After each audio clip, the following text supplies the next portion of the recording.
Hello guys, Colin here. I'm here at Guitcon in Germany with my good friend PixxyLixxx, and we're going to check out some Ibanez guitars and Hughes Kettner amps.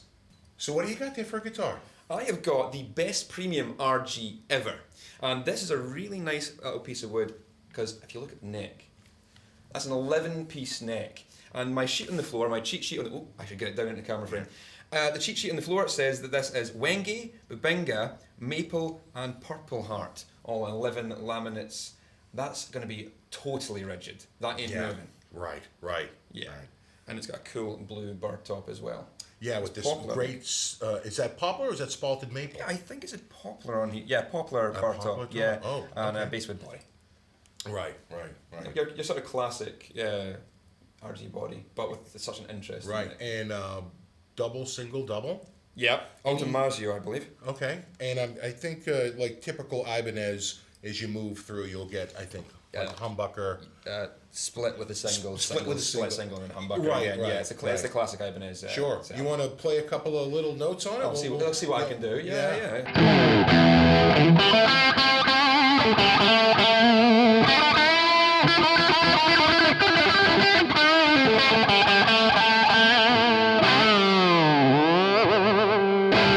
Don't you have to do that Yeah. when you have an Ibanez? Once you get one of these, you just got to do that. Yeah, right. And that neck, I gotta say, that is just beautiful. I don't know if you can see that beautiful detailing in the top, but the grain is just very distinctive. Yeah, there's actually quite a lot of texture to it as well. It feels really cool on fingers. Right. And the frets are really well done. Sure. I suppose it's the most premium RG ever. It would have to be. Right. This is the J Custom line. So this is pretty much, I think, the top of their Japanese lineup.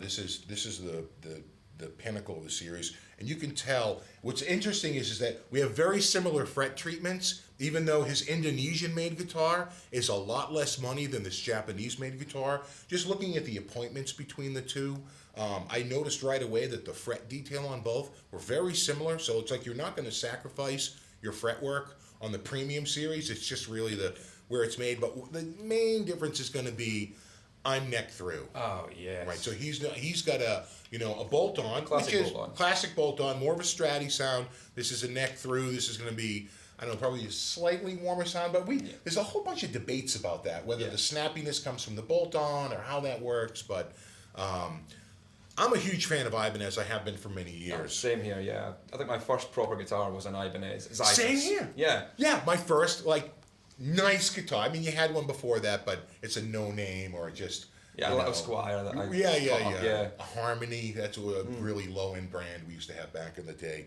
And then finally, I went out and just a quick aside on that. It was one of the old lawsuit Ibanez Les Pauls, and I was such a newbie and so completely out of it. I literally thought Ibanez was the import of Gibson.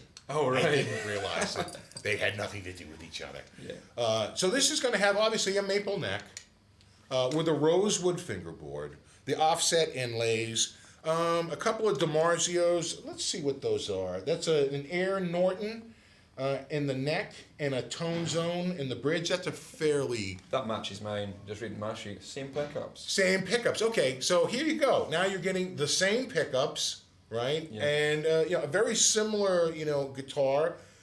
It's very similar fretwork on both guitars, but obviously the difference is going to be the neck through versus the bolt on and where it's built. Yeah. And so clearly these Japanese ones, they get a lot more money. I have no idea what this goes for, and I don't think they put an MSRP on my sheet, but they've got mine 1,300 euros. Okay. Yeah. Okay. Yeah, there's nothing on mine. I guess this might be in the if you have to ask, you can't afford it category. I would say so. That sort of money, they don't want to tell you that. It's got to be you've got the right permission. Yeah. So I to get that information. It's up there. But it's a beautiful guitar. As soon as I picked it up, I was really blown away by the quality. As I should be, for this type of instrument. And I believe one other difference is, I might be wrong. I think I'm wrong. That's a proper cap. Yes, that's a good thickness on that. I was waiting. I was just about to say, well, I think you have a veneer and I have a cap.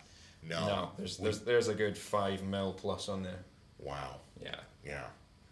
this is really we're really coming up with a really good argument for the premium line of instruments right now. Yeah. Between the fretwork, the proper cap, the same pickups. Let's look at bridges. Do we have the same bridge? I think No. yours is different. Yeah, you've probably got the upgraded bridge. Right. So that's going to be. Oh, let me just get that a little closer on this if you can see it. Yeah. Okay. So the real difference is, do you want the Japanese made one over the Indonesian made yeah. one? Plus, this may not be a team built, let alone a production model. I don't know if this, when they get into J Custom, if they assign it to a single person, that may be a master built J Custom, and maybe the rest, just like the custom shop, there's some are really high end, and they're a single person does the whole guitar versus a team built. I don't know what this is, but I'll just say that it's an amazingly gorgeous guitar, and it just plays so nice. And I like that they added the volute on the back. This has been one, I think, a sore spot for a lot of Ibanez users is that this heel has always been a little thin, and when you ran the lock nut bolts through, the old units all cracked, and I think they didn't break, but they would crack, and we freak out when we see those. So I think they've really changed that up, and they've come up with a thicker bed. Even you have Yeah, it. I've got it. Yeah. Yeah, I'm just yeah. saying that's pretty good. So it's a design change, meant to meet, what they thought was a fundamental flaw in their production. And I agree, it was a bit of an issue. What do we got for amps here? I got the Grandmeister Deluxe 40, and you have the same thing. Okay, yeah. Let's check it out. I think this is. We'll go through and we'll check out a few channels here. This is the clean channel.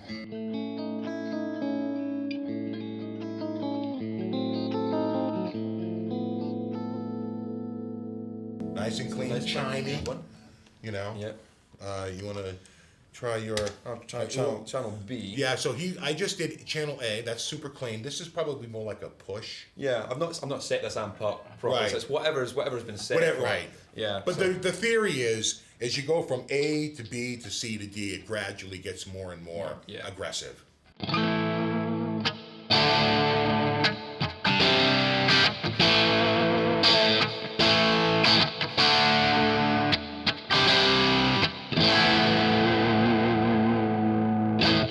Say I'm impressed with that sound. That's a good sound. Yeah. So that was B. Here's my C.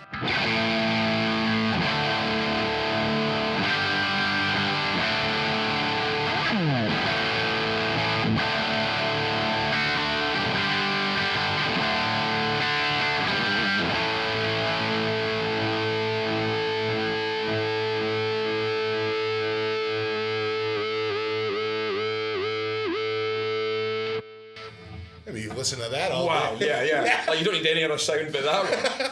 Yeah. Yes. Thank you. I'll take it. Sold. And this would be the all the game. Yeah. But it's not. Surprisingly, we have one more. It goes one louder.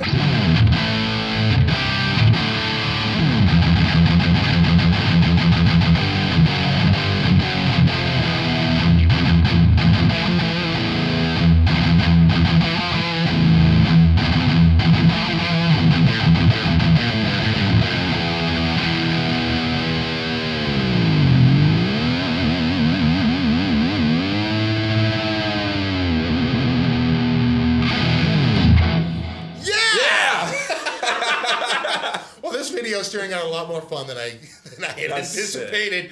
These amps are amazing. These are really, really good amps. Yeah. And they're small. And they're how compact they are. And they're lightweight, and all the effects you were hearing are built into the amp.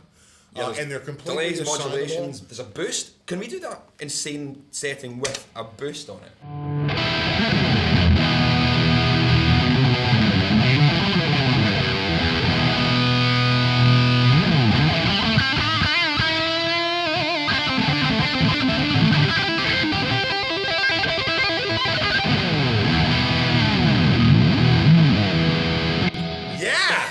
Nonsense. Yeah. Let me see.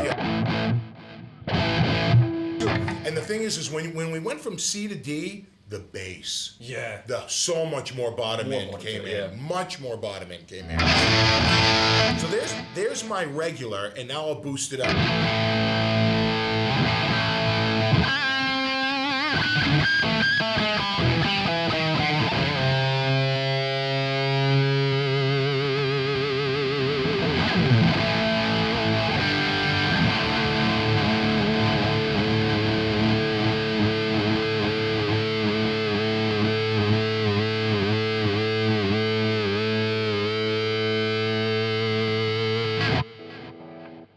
Oh, I like that. Can we take this rig Yeah, I away know. with us? Yeah. We're both going to be walking out of here with these amps saying there's a real problem with these amps. I should probably take these home and have them checked out.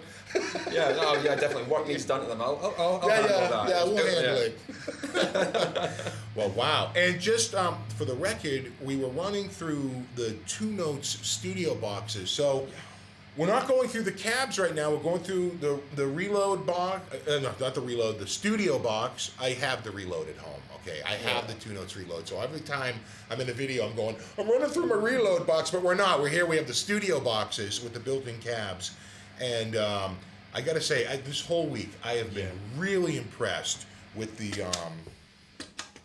with the quality of those Torpedo Studios. Oh yeah, they seem to be doing some crazy good stuff. Oh, I mean, just the sounds that we're getting back and through here. Yeah, it's sounding great. Sounding amazing. Yeah. So that was all the Ibanez and Hughes and Kettner and Two Notes gear, and I want to thank PixxyLixxx for joining me on this one. This has been super fun. Absolutely. Yeah. We should do something else together in the future. Absolutely, I would love to. Once we get out of anytime. here. Yeah. Yeah. So anyway, keep it loud, guys, and I'll see you next time.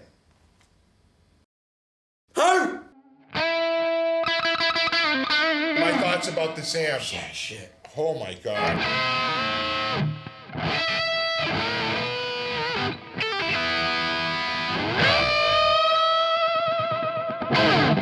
Should I stop? Yeah, Yeah, you stop, can stop. stop. We're done. Yeah.